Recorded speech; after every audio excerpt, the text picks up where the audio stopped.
नमस्कार, good morning. Soil colloids के lecture number 5 में आप सभी का स्वागत है। और आज देखेंगे सोइल कोलॉइड्स के अंदर मृत्तिका या क्ले खनिज का महत्व क्या है। 3 टाइप के खनिज थे, मोंटमोरिलोनाइट, केओलिनाइट और हाइड्रस माइका या इलाइट। उनका मिट्टी के अंदर या मृदा के अंदर क्या महत्व है, उस महत्व की चर्चा करेंगे। वो क्यों ज़रूरी है, उससे क्या क्या मिट्टी को फायदे हैं।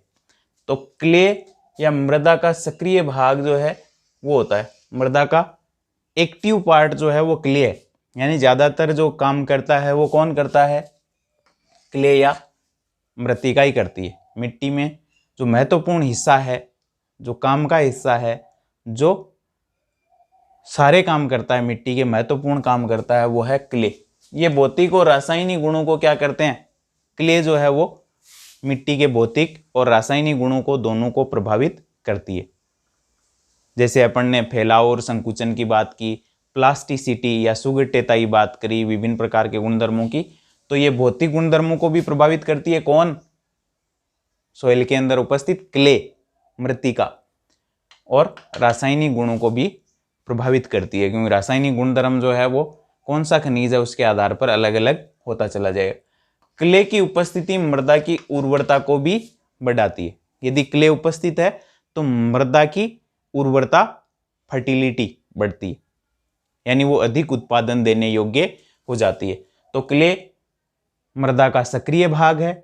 इसके अलावा भौतिक और रासायनिक गुणधर्मों को प्रभावित करती है। और क्ले की उपस्थिति यानी मोंटमोरिलोनाइट, केओलिनाइट और इलाइट समूह उपस्थित है सिलिकेट क्ले में, तो उससे मृदा की उर्वरता बढ़ती है। यदि वो नहीं उपस्थित है तो ऐसी मृदाओं की उर्वरता, फर्टिलिटी रेट या उपजाऊपन कम होता है। फिर देखो ये क्या क्या काम करती है, क्ले की महत्ता क्या है, इंपॉर्टेंस क्या है क्ले का। तो मृदा की उर्वरता में क्या कर देती है, ये वृद्धि कर देती है। फर्टिलिटी रेट इसकी बढ़ जाती है, उपजाऊपन बढ़ता है, इसमें उत्पादक क्षमता बढ़ती है। क्ले की उपस्थिति से पोषक तत्वों की प्राप्ति में वृद्धि होती है और उर्वरता बढ़ जाती है।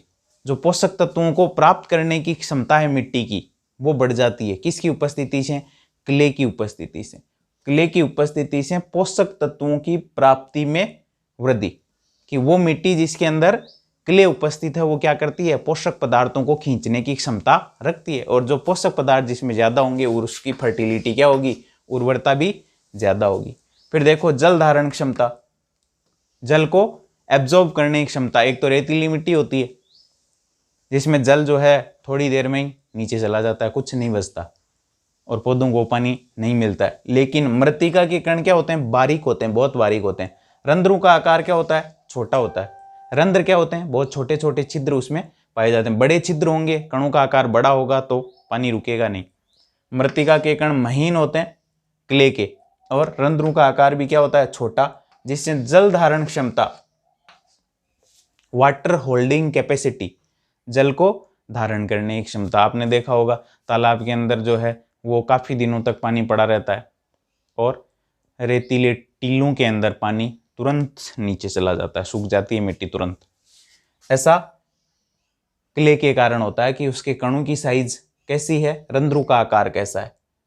क्योंकि साइज बड़ी होगी तो रंध्र उनके अंदर बीच बीच में छिद्र मोटे पाए जाएंगे, पानी नीचे चला जाएगा। तो मृत्तिका के कण महीन और रंध्रों का आकार छोटा होता है, जल धारण की क्षमता इंक्रीज होती है और पौधों के लिए जल क्या होगा, फिर आसानी से उपलब्ध हो जाएगा। रेगिस्तान में पौधे क्यों नहीं लगते आसानी से? क्योंकि रेगिस्तानी मिट्टी की जल धारण क्षमता कम है, कणों का आकार बड़ा है, बालू के कण है उसमें, तो पानी तुरंत नीचे चला जाता है, बारिश का हो चाहे कोई और हो। लेकिन यदि क्ले है, बारीक महीन कण है, तो उसकी जल को रोकने की क्षमता ज़्यादा होती है, नीचे नहीं जाने देती पानी को, और वो पानी जब नीचे नहीं जाएगा तो पौधों को आसानी से उपलब्ध हो जाएगा। क्लियर?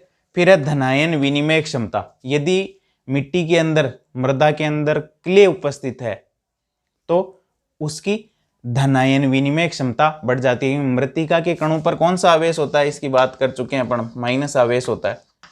और मृत्तिका के कणों पर ऋणावेश होगा तो उसके जितने ज़्यादा कण होंगे वो धनायनों के साथ क्या कर सकेंगे, धनायनों को अपनी सतह पर खींचेंगे इस तरीके से, जैसे पोटेशियम को आकर्षित करके रखेंगे। अब ये पोटेशियम किसी दूसरे धनायन द्वारा क्या कर लिए जाते हैं, पोटेशियम को भगा दिया जाता है, कोई दूसरा धनायन आ जाता है, जैसे पोटेशियम गया सोडियम आ गया। यह है धनायन विनिमय। तो मृत्तिका क्या करती है, धनायनों को अपनी सतह पर आकर्षित करती है और ये धनायन दूसरे धनायनों के साथ क्या कर लिए जाते हैं, विनिमय कर लिए जाते हैं। मृत्तिका कणों पर उपस्थित धनायन धनायन विनिमय द्वारा क्या हो जाते हैं, पौधों को उपलब्ध होते हैं। मृत्तिका कण ऋणावेशित होते हैं, क्या करते हैं, धनायनों को अपनी सतह पर आकर्षित करते हैं और धनायनों को जब अपनी सतह पर आकर्षित करते हैं तो वो धनायन जो है वो दूसरे धनायनों के साथ क्या कर लिए जाते हैं, विनिमय कर लिए जाते हैं। वो धनायन गया, उसकी जगह दूसरा धनायन आ गया। इससे क्या होगा, इससे पोषक तत्व जो है वो क्या होंगे, पौधों को आसानी से उपलब्ध होते रहेंगे, जैसे पोटेशियम, सोडियम, इस प्रकार के धनायन जिनकी पौधों को सबसे ज़्यादा जरूरत होती है, एन पी के, वो आसानी से धनायन विनिमय द्वारा पौधों को उपलब्ध होते रहते हैं। क्लियर। नेक्स्ट है पोषक तत्वों का अधिशोषण। यदि मृदा के अंदर क्ले उपस्थित है तो वो पोषक तत्वों का अधिशोषण उसके कारण बढ़ जाता है। मृत्तिका कणों का आकार क्या होता है, कम होता है। पृष्ठीय क्षेत्रफल क्या होगा, ज्यादा होगा। बारीक कण होंगे तो वो ज्यादा दूर में फैलेंगे, तो पृष्ठीय क्षेत्रफल क्या होगा। एक तो अपने पास लोहे का ये है टुकड़ा इतना बड़ा, या रेत का मान लो, क्योंकि मिट्टी की बात कर रहे हैं, रेत का इतना मोड़ा है, बड़ा ढेला है अपने पास ये, और इसको यदि अपन बारीक पीस के और एक फैला दें तो कई दूर में, यानी इतनी बड़ी दूर के अंदर ये आ जाएगा, तो पृष्ठीय क्षेत्रफल क्या होगा, बढ़ जाएगा। मृत्तिका कणों का आकार क्या होता है, कम, पृष्ठीय क्षेत्रफल क्या होगा, उससे बढ़ जाएगा। और पृष्ठीय क्षेत्रफल बढ़ेगा तो अधिक धनायनों को अधिशोषित करेगी वो। क्यों, क्योंकि मृत्तिका कणों पर तो ऋणावेश है ना, तो पृष्ठीय क्षेत्रफल जितना ज्यादा होगा उतने ही ज्यादा धनायन अधिशोषित होंगे सतह पर, और जितने ज्यादा धनायन अधिशोषित होंगे पौधों को पोषक तत्वों की उपलब्धता भी क्या होगी, बढ़ जाएगी। क्या होगी, पोषक तत्वों की उपलब्धता भी बढ़ जाएगी। मृत्तिका के कणों का आकार क्या होता है, कम, पृष्ठीय क्षेत्रफल ज्यादा, और पृष्ठीय क्षेत्रफल जितना ज्यादा होगा मृत्तिका के कण उतने ही, यानी क्ले के पार्टिकल्स उतने ही ज्यादा धनायनों को अपनी सतह पर क्या करेंगे, अधिशोषित करेंगे, धनायनों को अपनी सतह पर जमा करेंगे। और धनायनों को जितना ज्यादा जमा करेंगे पौधों को पोषक तत्व उतने ही ज्यादा उपलब्ध हो पाएंगे, क्योंकि पौधों को तो पोषक तत्व चाहिए। तो क्ले में वो क्षमता होती है, कणों का आकार छोटा होता है, पृष्ठीय क्षेत्रफल ज्यादा होता है, ज्यादा पृष्ठीय क्षेत्रफल के कारण ज्यादा धनायन अधिशोषित होते हैं और पौधों को पोषक तत्व ज्यादा मिलते हैं और पौधे ग्रोथ अच्छी करते हैं, इसमें क्ले की उपस्थिति में। फिर है पोषक तत्वों के भंडारण में वृद्धि।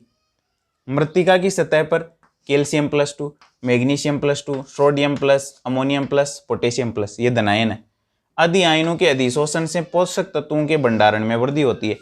मृत्तिका कणों पर या क्ले के पार्टिकल्स पर कौन सा आवेश होता है, ऋणावेश, नेगेटिव चार्ज होती है। अब वो क्या करती है, धनायनों को, इन धनायनों को अपनी सतह पर क्या करती है, आकर्षित करती है।